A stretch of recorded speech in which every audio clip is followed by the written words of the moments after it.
এক সময়ের কথা, সমুদ্রের গভীরে একটি ডলফিন ছিল, যার নাম ছিল ডিনা। ডিনা ছিল খুবই কৌতূহলী ও সাহসী।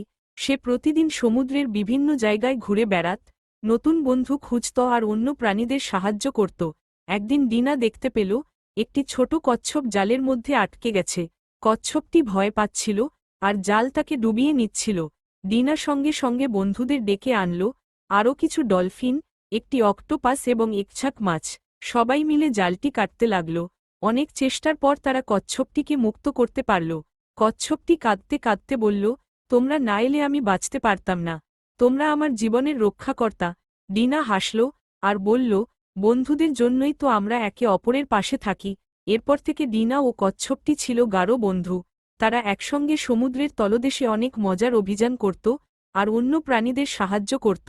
এই গল্প আমাদের শেখায়, সাহস, বন্ধুত্ব আর সহানুভূতি জীবনের বড় সম্পদ।